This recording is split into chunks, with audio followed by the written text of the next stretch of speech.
In a previous video, we looked at this panel and we asked the question, does it need a upgrade? It's a 100 amp panel, and we put our amp meter on both of the hot conductors coming in, and it wasn't terribly out of balance. One was 22, one was 28, if I believe.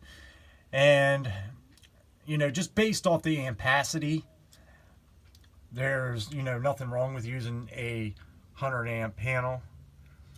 But in this case, there's a lot wrong with the panel.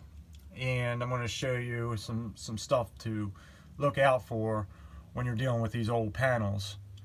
Number one, looking at these neutral conductors, can you tell the difference between the neutral conductors that are really old and the ones that are newer? Well, the really older ones are the ones that are yellow. That means they're discolored. That means they've been heating up, probably due to, you know, imbalanced load or a bunch of current flowing through it.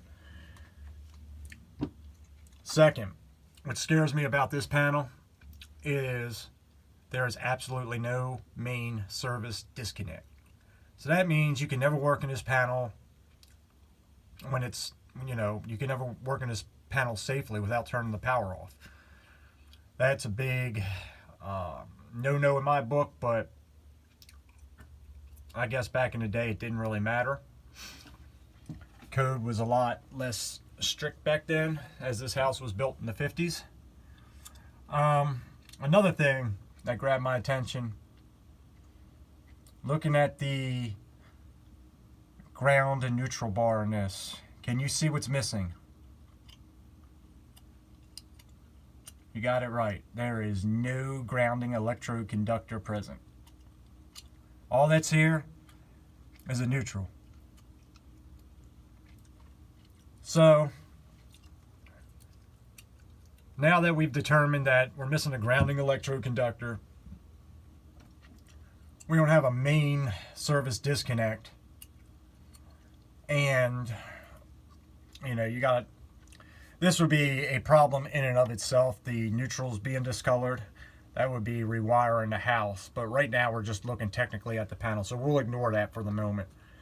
But based upon all of this, despite the fact that we only have 22 and 28 amps flowing on our two hot main conductors,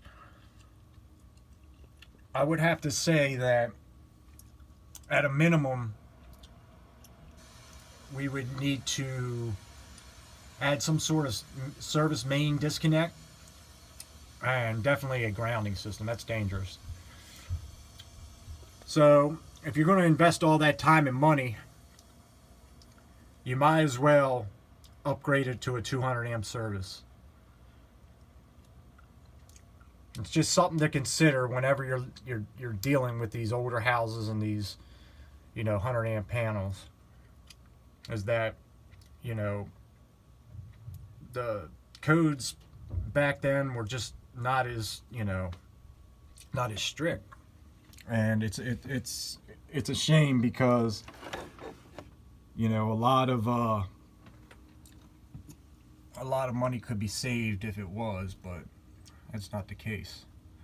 So just figured I'd share. Thanks for watching.